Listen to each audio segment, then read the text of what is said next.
देखिए भाई, जो अब ये टॉपिक है ये है क्वांटिटेटिव टूल्स का हमारा मार्जिनल स्टैंडिंग फैसिलिटी। देखिए, मार्जिनल स्टैंडिंग फैसिलिटी का मतलब क्या है? Banks can borrow money for overnight funds from RBI. भाई, कई बार क्या होता है, कॉमर्शियल बैंक्स को है ना कुछ अपनी ज़रूरतों के लिए, पेमेंट्स वगैरह के लिए ओवरनाइट फंड्स की ज़रूरत हो जाती है। मतलब एक रात के लिए, 24 घंटे के लिए, 48 घंटे के लिए कुछ फंड की क्या होती है, ज़रूरत होती है। तो उस ज़रूरत को पूरा करने के लिए क्या होता है, ये फैसिलिटी स्टार्ट करी गई थी आरबीआई के द्वारा, मार्जिनल स्टैंडिंग फैसिलिटी।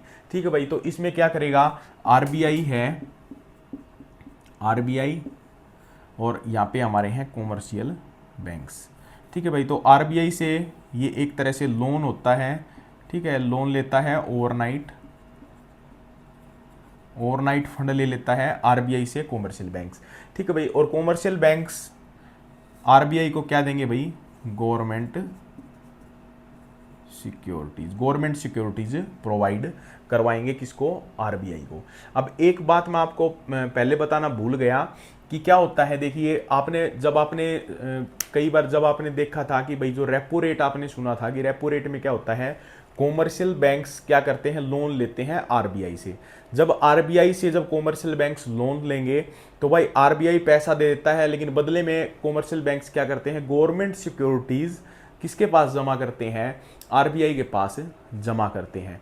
वो कौन सी गवर्नमेंट सिक्योरिटीज होती हैं? वो एसएलआर कोटा नहीं हो सकता। मैंने आपको बताया था कि एक एसएलआर होता है, एसएलआर स्टैट्यूटरी लिक्विडिटी रेशो, जो बैंकों को अपने पास क्या है, कोटा बनाना पड़ता है ताकि लोगों की जो डिपॉजिट मतलब डिमांड मान के चले जो उन्होंने डिपॉजिट कर रखा है, अगर उनको पैसा की ज़रूरत पड़ जाए, उस पैसे की जरूरत को पूरा करने के लिए एसएलआर कोटा मेंटेन करना पड़ता है किसी भी बैंक को।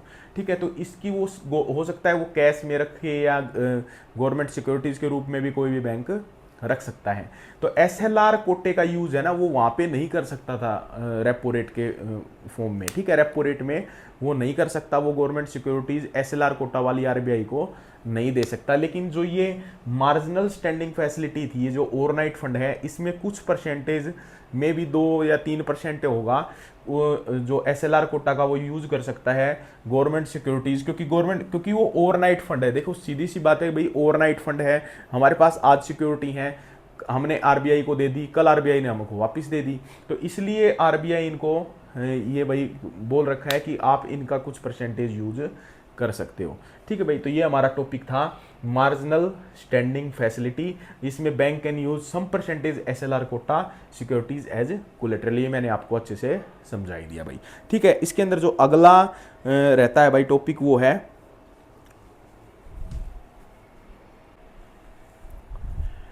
तो भाई इसमें देखिए जो अगला टॉपिक रहेगा वो रहेगा एसडीएफ स्टैंडिंग डिपॉजिट फैसिलिटी। देखिए जो एसडीएफ है, स्टैंडिंग डिपॉजिट फैसिलिटी है, वो किसके जैसा होता है? बिल्कुल इक्वल होता है जो हमारी रिवर्स रेपो रेट होती है। रिवर्स रेपो रेट के अंदर हम क्या करते थे, जो कॉमर्शियल बैंक्स के पास जो एक्सेस जो लिक्विडिटी होती है वो किसके पास चली जाती है? आरबीआई बैंक के पास क्या है, जमा करवा देती है कॉमर्शियल बैंक्स, और बदले में कॉमर्शियल बैंक्स क्या करते हैं, उनको भाई government securities as a collateral जमा करते हैं। ठीक है, लेकिन इसके अंदर क्या होता है, जो कॉमर्शियल बैंक्स के पास जो एक्सेस मनी होती है वो कॉमर्शियल बैंक किसको दे देते हैं? आरबीआई के पास जमा कर देते हैं, और बदले में आरबीआई कोई भी कोलेटरल सिक्योरिटीज इनको नहीं देता। इसीलिए क्या है भाई, एसडीएफ की जो रेट होती है वो रिवर्स रेपो रेट से थोड़ी क्या होती है, ज्यादा होती है भाई। ठीक है, जो अगला टॉपिक इसमें रहेगा वो रहेगा हमारा